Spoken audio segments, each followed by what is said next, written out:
People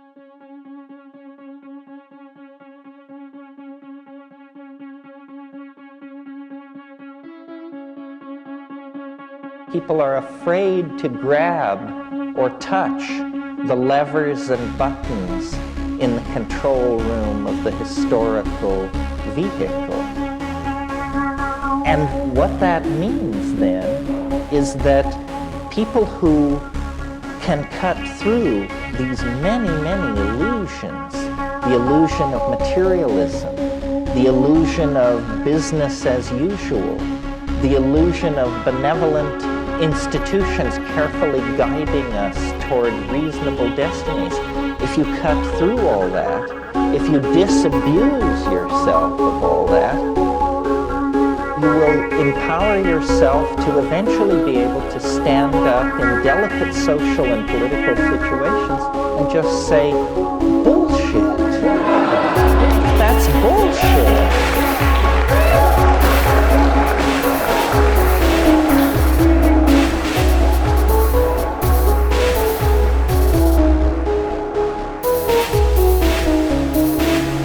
Outside the then of culture lies an unmapped Terra Incognito, as vast as the New World was to the old in the 15th century, as vast as outer space appears to us now. The New World outside of culture is a world that can be conquered through vision and language. And you know, many of you have sat through my recitations of what it's like to smoke DMT. Many of you, I'm sure, are familiar with the medieval woodcut of the guy sticking his head through the cogs and wheels of the cosmic machinery to observe a new world outside. The message here is, and it's more than a message. It's a message if you just come to events like this and then go back to studying cost accounting. It's an experience, if you will, but avail yourselves of these tools. The experiences of the discovery of a new world, a new world, a new world, as real as any world that we know. It's not going to come from Time magazine or the Secretary General of the United Nations or anybody like that. It isn't that the world is tired and played out and that all frontiers have been explored.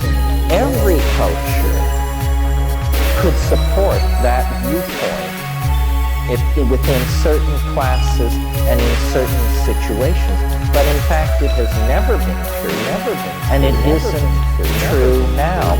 We are monkeys, and monkeys love a hell of a good fight, and we have a hell of a fight bearing down on us because we have to clean up the mess. We're not going to go silently into the gentle night of extinction. It's just not going to happen that way. Creativity is going to be unleashed.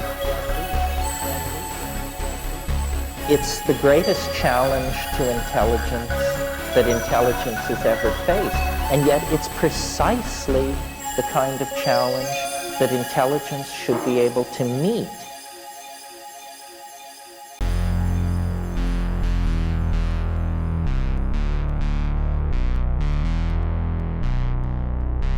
If you're seeking the thumbprint of the transcendental on the myriad phenomena that compose life on this planet, to my mind, the place to look is human language. Human language represents an ontological break of major magnitude with anything else going on this planet. I mean, yes, bees dance and dolphins squeak and chimpanzees do what they do, but it's a hell of a step from there to Wallace Stevens, let alone William Shakespeare. Language is the unique province of human beings, and language is the unique tool of the artist. The artist is the person of language. The work that I've done with psilocybin mushrooms and the observations of psychedelic plant use in the Amazon centered around ayahuasca lead me to the conclusion that it is the synergy and catalysis of language that lies behind not only the emergence of human consciousness out of animal organization, but then its ability to set a course for a transcendental dimension and pursue that course against all the vicissitudes of biology and history over 10 or 15,000 years. Language has made us more than a group of pack-hunting monkeys. It's made us a group of pack-hunting monkeys with a dream.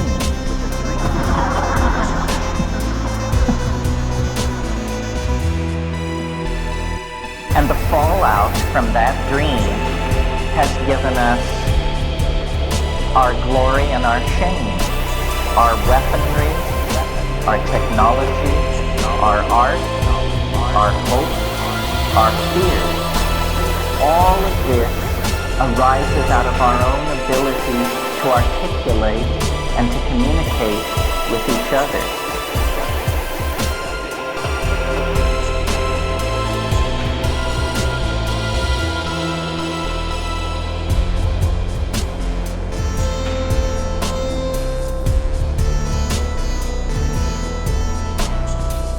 The glory of the human animal is cognitive activity, song, dance, sculpture, poetry.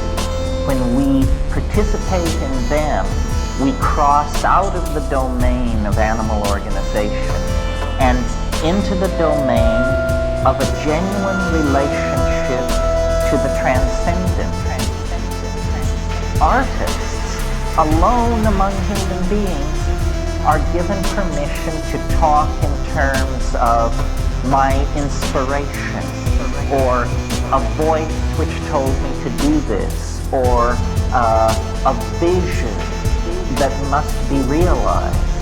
The thin line, the thin thread of shamanic descent into our profane world leads through the office of the artist.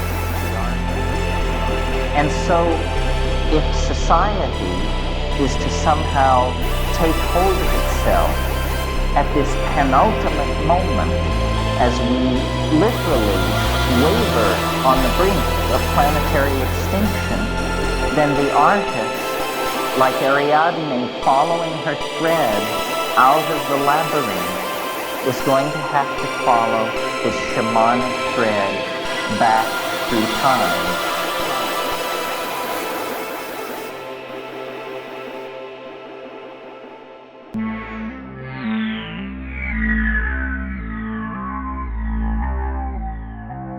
When I was in the Amazon, in these pastures, looking at these pastures full of these mushrooms, I kept thinking, it's the lost part of the human brain.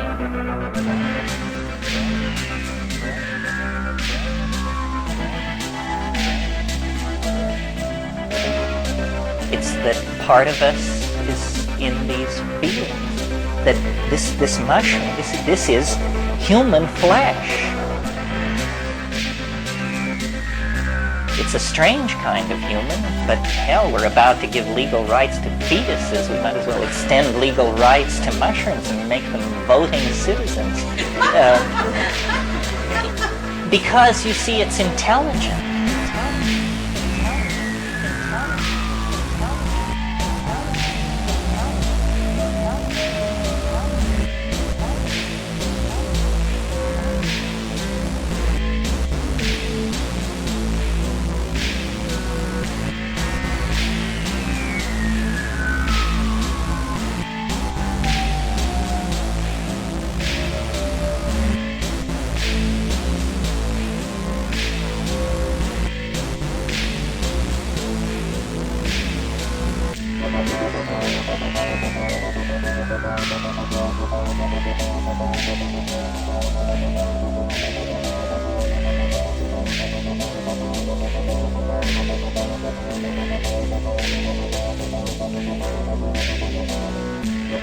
It's intelligent, it loves you, it can blow your mind, it can make you laugh, it can make you cry, it can make you laugh, it can make you cry, it can make you laugh, it can make you cry, it can make you laugh, it can make you cry.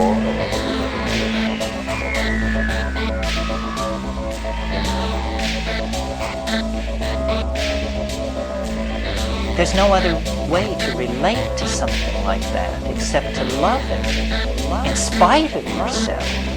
I mean, this is how you seduce someone. You make them laugh, you make them cry, you move them, you get them to drop their barriers, you get them to not be afraid.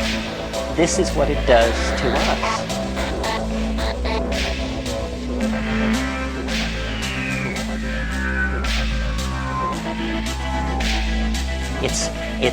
It seduces us back into this relationship, and I think we return to it with an immense sense of relief. It's just like,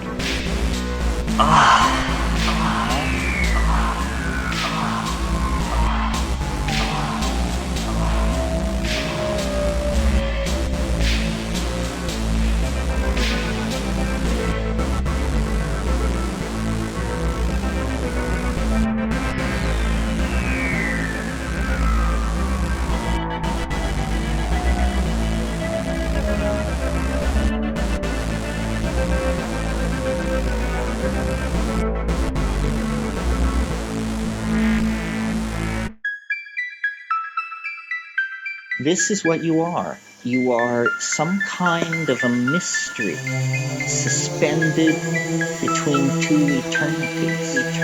And in that moment, when a mind looks out at a world and asks the question, what is it? In that moment, art can be created. And it is the only form of immortality that I have any certainty of. And it's available to everyone.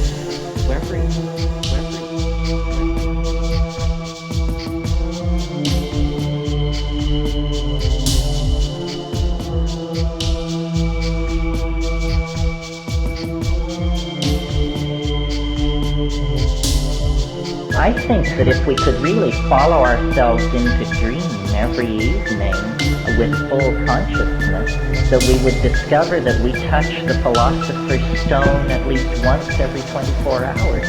It's just that we return down the river of forgetting, let's say, and every morning we emerge from spending time with the other as self, and then we're inserted back into the fiction of our three-dimensional existence and our individuality.